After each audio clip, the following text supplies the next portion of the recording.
ஆதித்யாயச சோமாய மங்களாய புதாயஜ குரு சுக்ர சனிப்பியச்ச ராகவே கேதவே நமக. உலகை கட்டி காக்கும் பரமேஸ்வரன் பார்வதியின் திருவருளால் அனைவரும் நலமுடன் வாழ அந்த எல்லாம் வல்ல இறைவனை வணங்கி நேரில் அனைவருக்கும் எனது அன்பான வணக்கங்களை தெரிவித்துக் கொள்கின்றேன். இன்றைய பதிவிலே நாம் பார்க்க இருப்பது 2025 மே மாதம் நடக்கக்கூடிய குரு பயிற்சிக்கான பலன்கள். குரு பகவான் ரிஷப ராசியிலிருந்து மிதுன ராசி இடப்பெயர்ச்சியாக போகிறார். குரு பகவான் பொதுவாக நவகோள்களிலே மிகவும் முதன்மையான இயற்கை சுவர். இவர் இருக்கக்கூடிய இடத்தையும் சரி பார்க்கக்கூடிய இடத்தையும் சரி மேன்மைப்படுத்துவார். 2, 5, 7, 9, 11 ஆகிய வீடுகளில் குரு பகவான் பயணம் செய்யும் போது குரு பலம் பெற்று இருக்கின்றது. அந்த வீடுகளெல்லாம் மிகவும் சிறப்பாக இருக்கும் என்பது ஜோதிட சாஸ்திரத்தினுடைய விதிமுறை. அப்போ மற்ற 7 ராசிக்காரர்களுக்கும் சுப பலன்களை தரமாட்டாரா என்று ஒரு கேள்வி எழலாம். அவர் எங்கு இருந்தாலும் அவருடைய கடைக்கண் பார்வையானது 5, 7, 9 ஆகிய இடங்களை அவர் பார்க்கும் தன்மையுடையவர். ஆகவே அவர் இருக்கும் இடத்தை விட பார்க்கும் இடத்திற்கு பலம் அதிகம். குரு பார்க்க கோடி நன்மை என்பார்கள். குருடைய பார்வை பட்டுவிட்டால் அந்த இடமெல்லாம் புனிதமாகும். ஆகவே அனைத்து ராசிக்காரர்களுக்கும் ஒரு சில சங்கடங்களை தவிர அனைவருக்கும் சிறப்பான பலன்களையே இந்த குரு பயிற்சியில் தர காத்து கொண்டிருக்கின்றார். ஒரு சில சங்கடங்கள் என்று சொன்னேன்.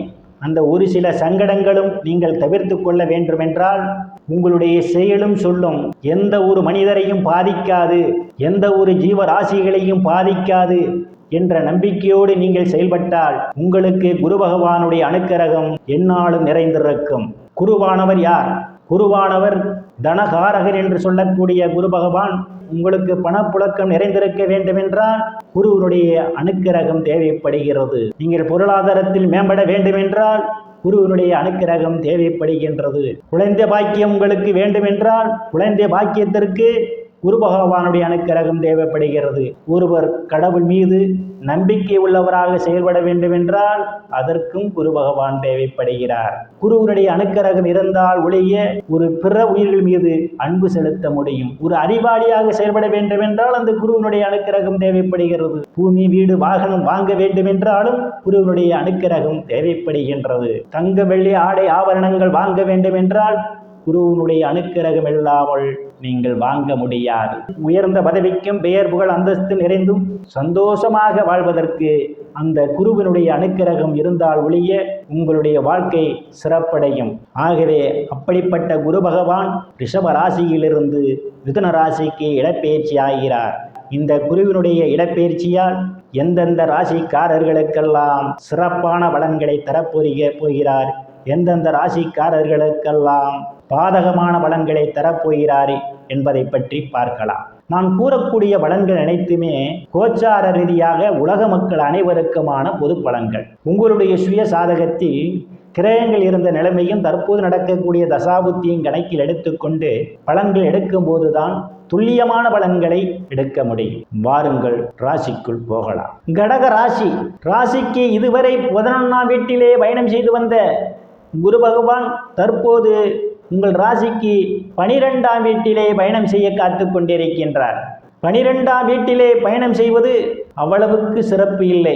குரு பகவான் 12ஆம் வீட்டிலே பயணம் செய்வது அவ்வளவுக்கு சிறப்பில்லை என்றாலும் அவருடைய பார்வைகள் 4, 6, 8ஆம் இடங்களை பார்வையிடுகிறார். குரு விரயஸ்தானத்திலே பயணம் செய்து கொண்டிருப்பதால் சிலருக்கு சுப செலவு ஏற்படுவதற்கான வாய்ப்புகள் உண்டு.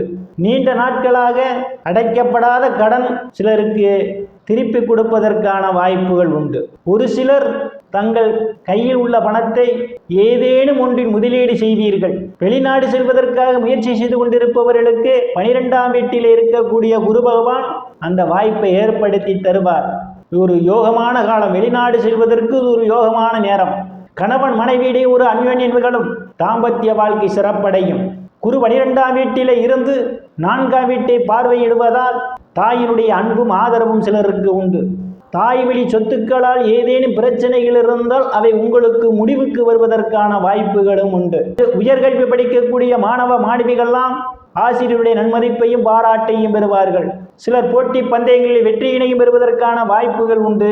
பூமி, வீடு, வாகனம் வாங்க நினைப்பவர்கள் ஆசையெல்லாம் முழுமையாக பூர்த்தியாகும். சிலர் பழைய வாகனத்தை மாற்றி புதிய வாகனம் வாங்குவதற்கான யோக அமைப்புகளும் கூடி வருகின்றது.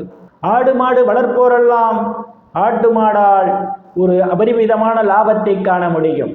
விவசாயிகளுக்கு புதிய ஒப்பந்தமும் விளைபொருளுக்கு தகுந்த விலையும் கிடைக்கும். உறவினர்களால் இதுவரை இருந்து வந்த மனக்கசப்புகள் எல்லாம் மாறி நல்ல நட்புணர்வு ஏற்படுவதற்கான வாய்ப்புகளும் உண்டு. ஒரு சிலர் ஏரி, கிணறு, தோப்பு போன்றவற்றை மறுசீரமைப்பு செய்வதற்கான வாய்ப்புகள் உண்டு. குருவினுடைய பார்வை ருண ரோக சத்துரு ஸ்தானத்திலே விடுவதால் நீண்ட நாட்களாக வங்கி மற்றும் நிதி நிறுவனங்களில் கடனுக்காக விண்ணப்பித்திருந்தால் உங்களுக்கு எளிய முறையில் கடன் கிடைப்பதற்கான ஒரு வாய்ப்புகள் உண்டு. வங்கி மேலாளர்கள் உங்களை அழைத்து கடன் கொடுக்க தயாரான நிலையில் இருக்கிறார்கள். சிலருக்கு நீண்ட நாட்களாக காணாமல் போன பொருள் திரும்ப கிடைப்பதற்கான சூழலும் ஏற்படும். 12ஆம் வீட்டில் இருக்கின்ற குரு பகவான் உங்கள் ராசிக்கு 8ஆம் வீட்டை பார்வையிடுகிறார். 8ஆம் வீட்டை பார்வையிடுவதால் திடீர் அதிர்ஷ்டம் தேடி வர காத்து கொண்டிருக்கின்றது. நீங்கள் எதிர்பாராத நேரங்களில், எதிர்பாராத இடங்களிலிருந்து எதிர்பாராத பண வரவுகள் எல்லாம் கிடைக்கப் போகின்றது. உயில் இன்சூரன்ஸ், கிராச்சுவிட்டி, போனஸ் போன்றவைகளால் சிலர் ஆதாயத்தை பெறுவீர்கள். வியாழக்கிழமை தோறும் குரு பகவானுக்கு நெய் விளக்கு தீபம் ஏற்றி வழிபடுவதன் மூலமாக நீங்கள் சிறப்பான பலன்களை அடையலாம். நேயர்கள் அனைவரும் இறைவனுடைய திருவருளால் அனைத்து செல்வச் செழிப்பும் பெற்று சிறப்புடன் வாழ வேண்டும் என்று அந்த எல்லாம் வல்ல இறைவனை வணங்கி நேயர்களை மீண்டும் அடுத்த பதிவில் சந்திக்கும் வரை விடைபெறுவது ஜோதிடர் எஸ். ராமன். நன்றி, வணக்கம்.